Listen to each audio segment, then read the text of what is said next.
Welcome back to part 4, our last part in chapter 80. Just as the colonial scene in the age of the American Revolution awakened Adam Smith to a new era in thinking about the wealth of nations, so the tragic scene of Europe after World War I stirred Keynes' reflections. As economic advisor to Lloyd George at the Versailles Peace Conference in 1919, he had an insider's view of the bickering, quote-unquote, Big Three. Keynes saw that the narrow nationalism of Lloyd George, the vindictiveness of Georges Clemenceau, and the moralism of Woodrow Wilson were all equally menacing to the prosperity of Europe. He foresaw doom in the unrealistic demands for reparations from the defeated nations. From Paris, he reported to his friend, the painter Duncan Grant, on May 14, 1919, quote, "I have been as miserable for the last 2 or 3 weeks as a fellow could be. The peace is outrageous. Meanwhile, there is no food or employment anywhere, and the French and Italians are pouring munitions into Central Europe to arm everyone against everyone else. I sit in my room hour after hour, receiving deputations from the new nations. All ask not for food or raw materials, but primarily for instruments of war against their neighbors. They had a chance of taking a large, or at least humane, view of the world, but unhesitatingly refused it. Wilson, of whom I have seen a good deal more lately, is the greatest fraud on earth. Do write to me and remind me that there are still some decent people in the world. Here I could cry all day for rage and vexation. The world cannot be quite as bad as it looks." End of quote. Resigning his post in protest, Keynes left this quote-unquote nightmare where peacemakers, quote, gloat over the devastation of Europe, end of quote, and returned to England. In the next 2 months, he wrote his Economic Consequences of the Peace, which appeared before Christmas and made him famous across Europe and America. Readers were delighted by his unforgettable caricatures. Clemenceau, he said, quote, felt about France what Pericles felt of Athens. Unique value in her, nothing else matters. But his theory of politics was Bismarck's. He had one illusion, France, and one disillusion, mankind, including Frenchmen, and his colleagues not least, end of quote. Wilson's, quote, head and features were finely cut and exactly like his photographs, and the muscles of his neck and the carriage of his head were distinguished. But, like Odysseus, the president looked wiser when he was seated, and his hands, though capable and fairly strong, were wanting in sensitiveness and finesse. He was not only insensitive to his surroundings in the external sense, he was not sensitive to his environment at all. What chance could such a man have against Mr. Lloyd George's unerring, almost medium-like sensibility to everyone immediately around him? This blind and deaf Don Quixote was entering a cavern where the swift and glittering blade was in the hands of his adversary. End of quote. The thrust of his eloquence was that the economy of all Europe and the world was one and inseparable. The legacy of a vindictive Versailles would be a contagion of riots and revolutions and dictatorships. Quote, never in the lifetime of men now living, he concluded, has the universal element in the soul of man burnt so dimly. End of quote. Keynes's bitter predictions would be soon enough fulfilled. Meanwhile, he went back to Cambridge, where he remained for the time the star disciple of Alfred Marshall. But Keynes' great strength was a sense of history, a prophetic capacity, quote, to view the world with new eyes, the hidden currents flowing continually beneath the surface of political history. In one way only can we influence these hidden currents, by setting in motion those forces of instruction and imagination which change opinion. The assertion of truth, the unveiling of illusion, the dissipation of hate, the enlargement and instruction of men's hearts and minds must be the means. End of quote. A Captain Cook in the world of economics, Keynes would also suffer the ardors of negative discovery.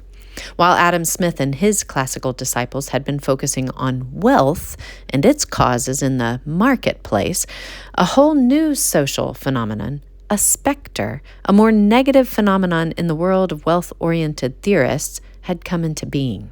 Its name was unemployment. And this became the center of Keynes' concern.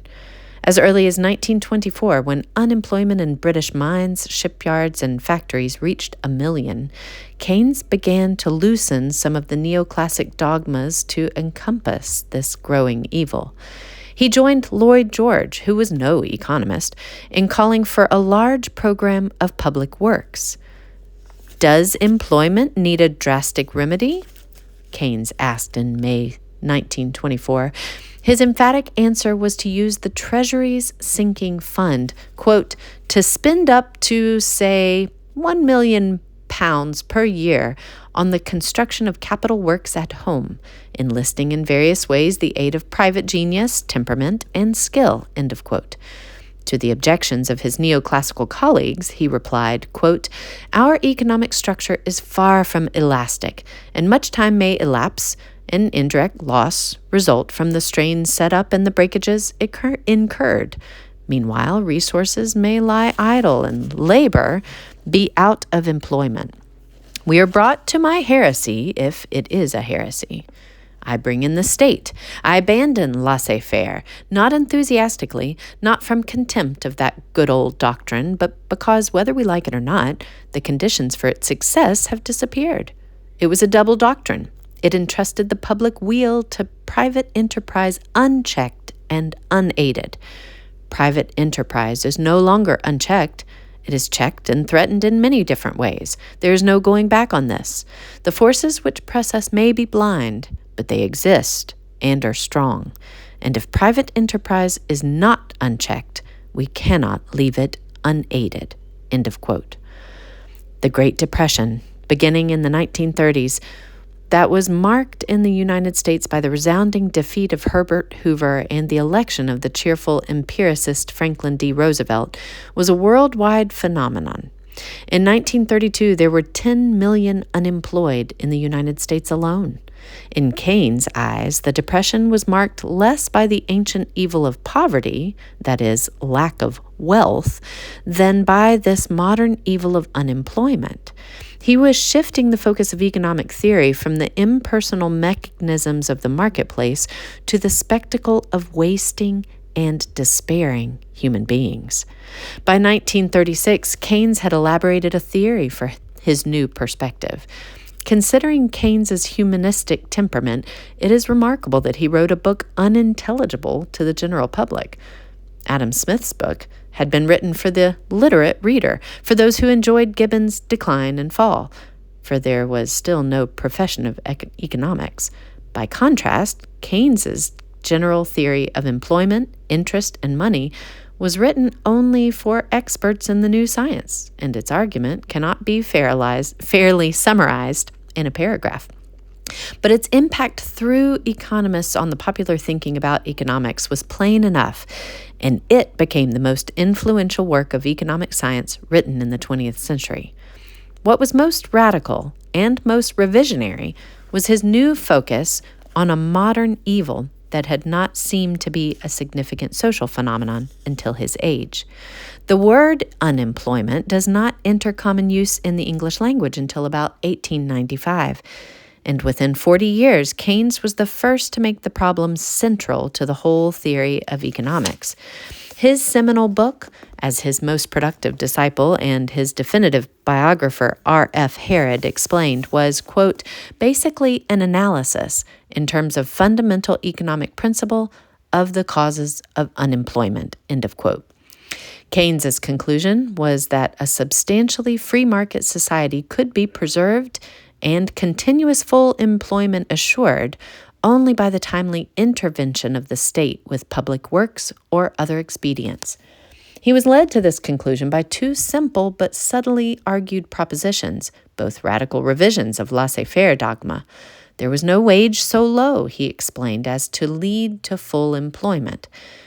On the contrary, continued reductions of wages would actually increase unemployment.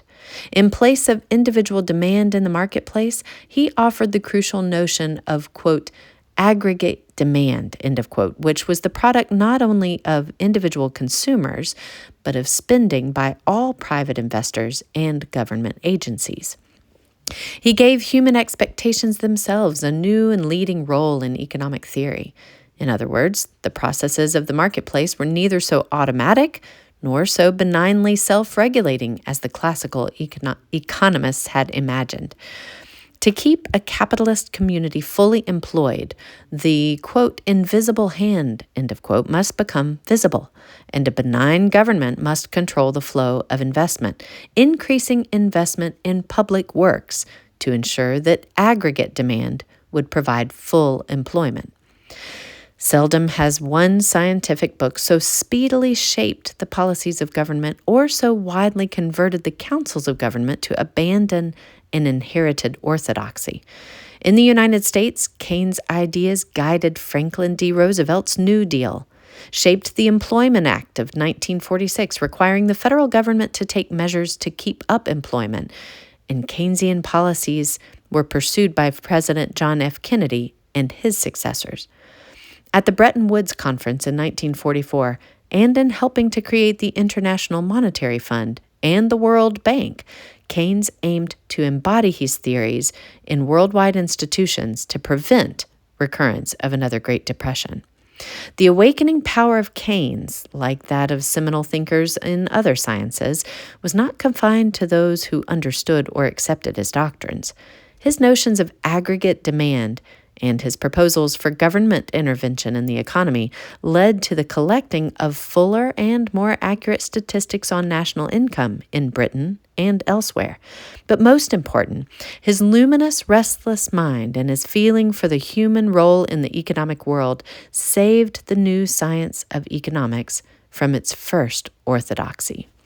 And this concludes Chapter 80.